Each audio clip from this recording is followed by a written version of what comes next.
Hey, hello. How are you, my dear friends? Welcome back to English Kul.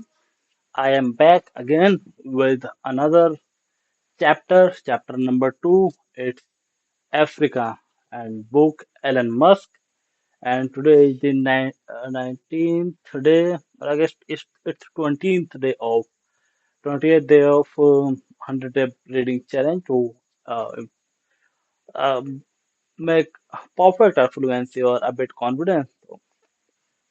Before started, I want to again reiterate that I am on the mission of improve or my fluency or our fluency. You can also make your fluency, your speaking skills better.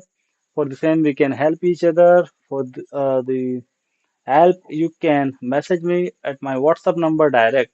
Number is 98739767739. Number will be the description box as well. So, chapter 2, Africa, book Elon Musk. The public first met Elon Reeve Musk in 1984. The South African trade publications PC and Office Technology published the source code to a video game Musk had designed called Blasters. The science fiction inspired space games required 167 lines of instructions to run. This was back in the day when early computer users were required to type out commands to make their machines do much of anything. In the context, Musk's game did not shine as a marvel of computer science, but it certainly surpassed what most 12 years olds were kicking out at the time. Its coverage in the magazine netted Musk $500 and provided some early hints about his character. The blaster spread on page 69 of the magazine showed that the young man wanted to go by the sci-fi author sounding name E.R. Musk and that he already had vision of grand consecutive dancing in his head. The brief example starts in this game you have to destroy an alien space freighter, which is carrying deadly hydrogen bombs and beams machines. This game makes good use of sprites and animations, and in this scene make the listening worth reading. As of this writing, not even the internet knows what status beam machines are. A boy fantasizing about space and battle between good and evil is anything but amazing. A boy who takes these fantastic seriously is more remarkable. Such was the case with the young Elon Musk. By the middle of his teenager years, Musk had blended fantasy and reality to the points that they were hard to separate in his mind. Musk came to see a man's faith in the universe as a personal obligation, if that means pursuing cleaner energy technology or building spaceship to extend the human spaces research, then so be it. Musk would find a way to make these things happen. Maybe I read too many comics as a kid. Musk said in the comics, it always seems like they are trying to save the world. It seems like one should try to make the world as a better place because the inverse makes no sense. At around age 14, Musk had a full-on e- existence, existential, existential crisis. He tried to deal with it like many gifted adol- adolescents do, turning to religious and philosophical texts. Musk sampled a handful of ideologies and then ended up more or less back where he had started, embarrassing the sci-fi lessons found in one of the most influential books in his life. The Hitchhiker, A Guide to the Galaxy by Douglas Adams. He points out that one of the really tough things is figuring are what questioning to ask. Musk said, once you figure out the question, then the answer is relatively easy. I came to the conclusion that really we should aspire to increase the scope and scale of human consciousness in order to a better understanding what question to ask. The teenage Musk then arrived at his ultra-logical mission statement. The only thing that that makes sense to do is strive for greater collective enlightenment, he said. It's easy enough to spot some of the underpinning of Musk's search of purpose. Born in 1971, he grew up in Pretoria, a large city in the northeastern part of South Africa, just a hour drive from Johannesburg. The specter of apartheid was present throughout his childhood as South Africa frequently boiled over with tension and violence, black and white clashes, and as did blacks of different tribes must turn 4 years old just days after the Soweto uprising, in which hundreds of black students died while protesting decrease of the white government. For years, South Africa faced sanction imposed by other nations due to its racist policies. Musk had the luxury of traveling abroad during his childhood and would have gotten a flavor for how outsiders viewed South Africa. But what had even more an impact on Musk's personality was the white African culture so prevalent in Pretoria and the surrounding areas. Hypermasculine behavior was celebrated and the surrounded celebrated and though joke were uh, revealed. While Musk enjoyed a level of privilege, he lived in an outsider whose reserved personality and Greek inclinations ran against the prevailing attitudes of the time. His nation that something about the world had gone away received constant reinforcement and Musk almost from his earliest stage plotted an escape from his surroundings and dreamed of a place that would allow his personality and dreams to flourish. He saw America in its most click form as the land of opportunity and the most likely stage for making the real realizations of his dreams possible.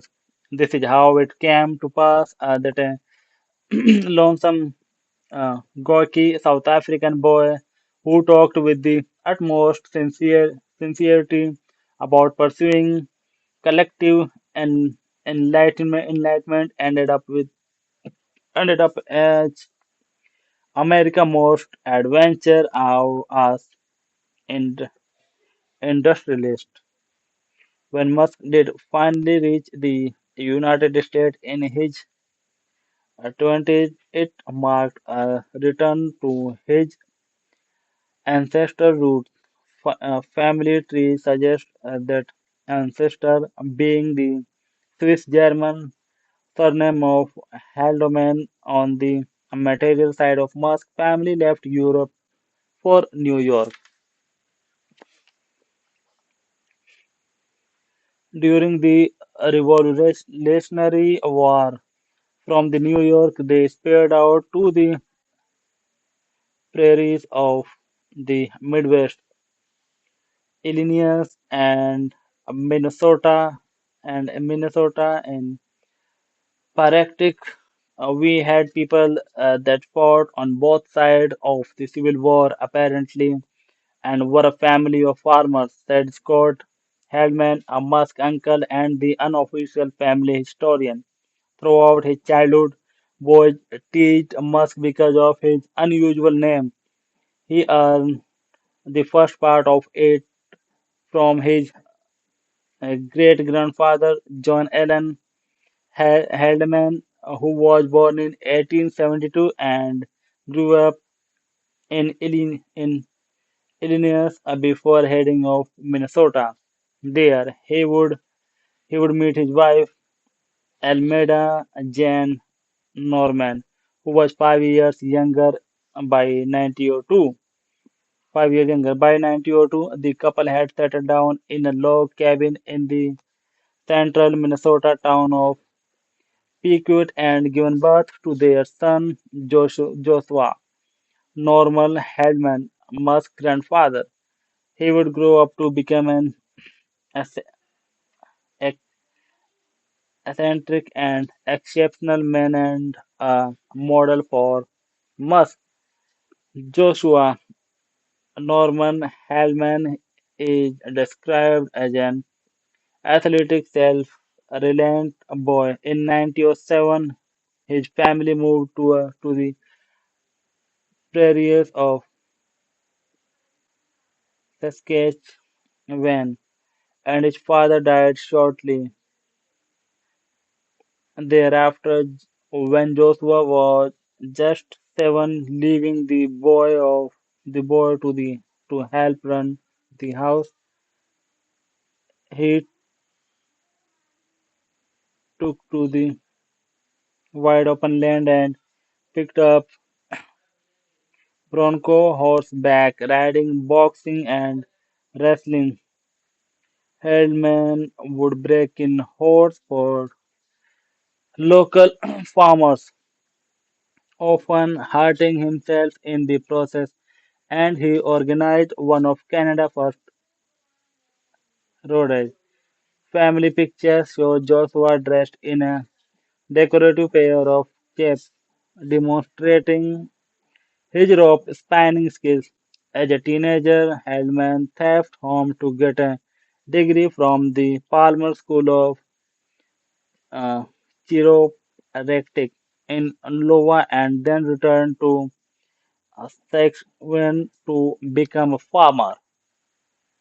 When the depression hit in the 1930s, Hellman fell into a financial crisis.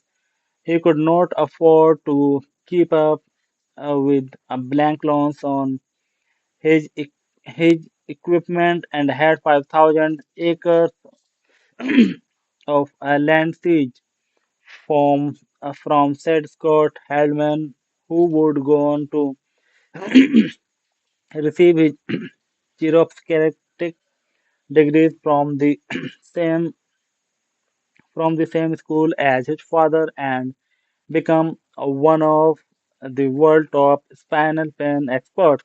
After losing the farm around 1934, Haldman lived something of a nomadic existence that his grandson would replicate in Canada decades later. Standing 6 feet 3 inches, he did odd jobs as a construction worker and a rodeo performer before settling down as a uh, chiropractor. By 1948, Hedman had married a Canadian dance studio instructor, Winifred Josephine Fletcher or Wine, and built a booming uh, choreopathic practice. That year, the family, which already included a son and a daughter, welcomed twin daughters, Ken and May. Musk mother, the children lived in a three-story, 20-room house that included a dance studio to let Wing keep teaching students even in search of something new to do. Heldman had picked up flying and bought his own plane.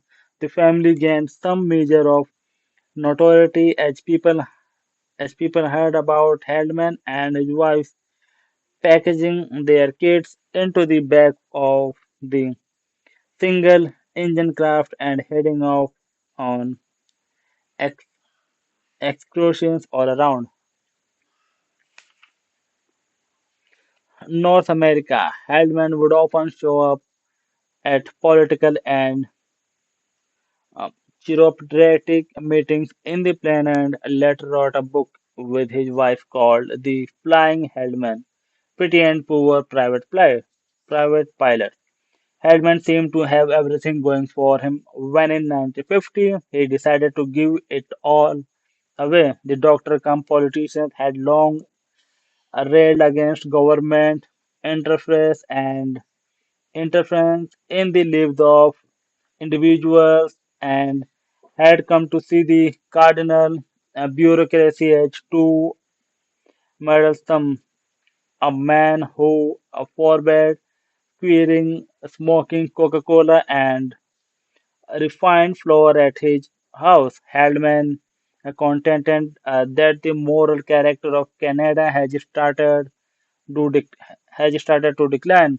Heldman also possessed an enduring lust for adventure, and so over the course of a few months, the family sold their house and dance and chiropractic practices and decided to move to South Africa, a place Heldman had never been. Scott Heldman remembers helping his father disassemble the family Belgica Curiesia 1948 airplane and put it into crates before shipping it to Africa. Once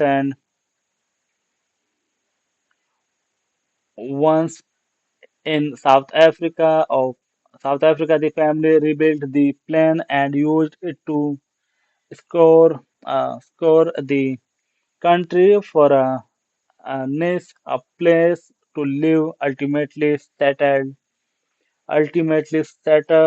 settling on Pretoria, where Hellman set up a new uh, chiropractic practice. The family spirit for adventure seemed to know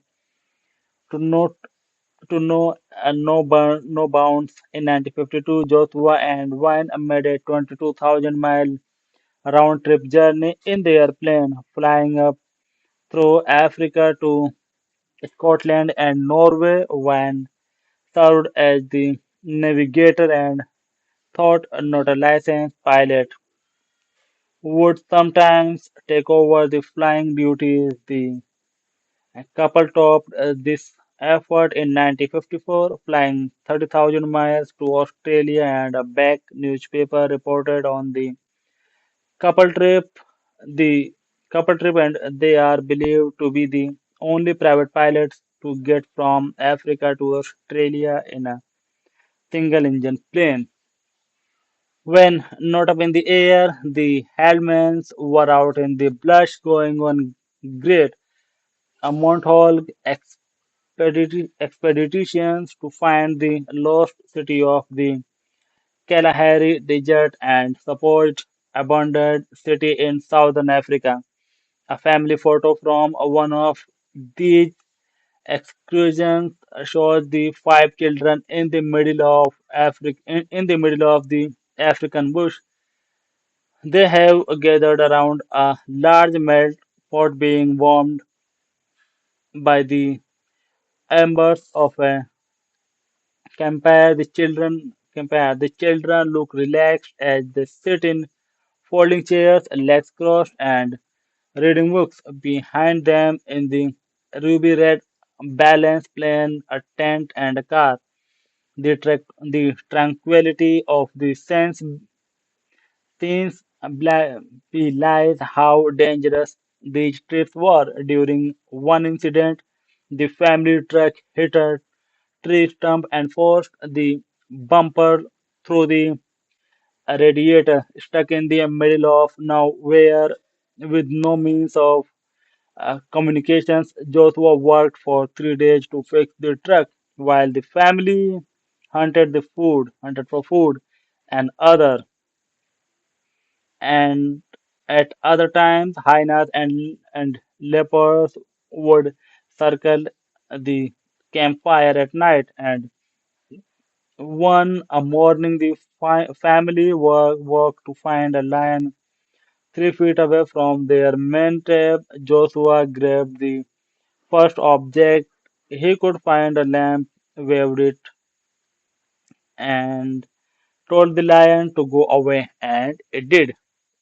The Hellman had a laissez-faire approach to raising their children, which would extend over the generations to Musk. Their kids were never punished, as Joshua believed they would intuit their way to proper behavior. When mom and dad went off on their tremendous flights, the kids were left at home. Scott Haldman can't remember his father setting foot at his school a single time, even thought his son was captain of the rugby team.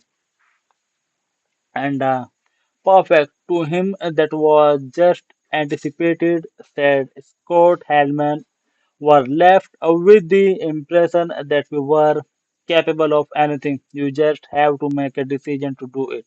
In that sense, my father would be very proud of Ellen. So, guys, second chapter is also very big, and we have read around 20-25 minutes. So, next session we will complete tomorrow or read tomorrow. So, till the time, guys, do hard work, really read book, listen, do practice, and in the option of practice, you can message me or comment me below. I'll be available for practice to you guys. Number is 98739 76739. Till the time, goodbye, guys.